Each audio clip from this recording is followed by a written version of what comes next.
সূরাটি বিসমিল্লাহ দিয়ে শুরু হয়, কিন্তু যখন আপনি কুরআন ভালোভাবে পরীক্ষা করেন তখন একটি অদ্ভুত ঘটনা সামনে আসে।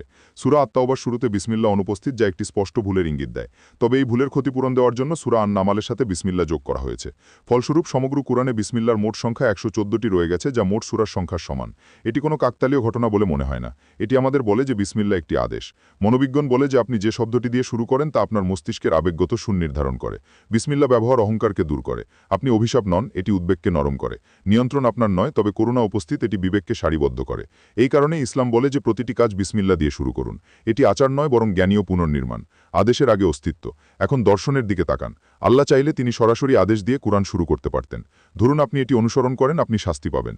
কিন্তু তিনি তা করেননি। প্রথমে তিনি আমাকে বলেছিলেন যে আমিই সেই ব্যক্তি। দর্শনের নিয়ম হলো অন্যান্য বিষয়। লক্ষ্য করুন যে বিসমিল্লাহে ন্যায়বিচারের কোনো উল্লেখ নেই। শাস্তির কথা বলা হয়নি, পরে আসে। কেন?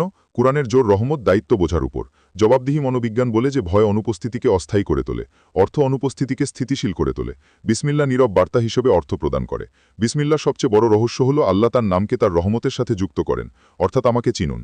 বিসমিল্লাহ কেবল একটি লাইন নয়, এটি কুরআনের সংখ্যাসূচক দরজা, এটি বাস্তবতার দার্শনিক প্রবেশবিন্দু, এটি মনের মনস্তাত্ত্বিক পুনর্নির্মাণ, এটি বিজ্ঞানের ভাষায় প্রাথমিক অবস্থা। যে ব্যক্তি বিসমিল্লাহ বোঝে, কুরআনের প্রথম প্রেম তাকে বলে না যে আল্লাহ কতটা শক্তিশালী, বরং এটি বলে যে আল্লাহকে ভয় করার আগে আল্লাহকে বোঝা প্রয়োজন।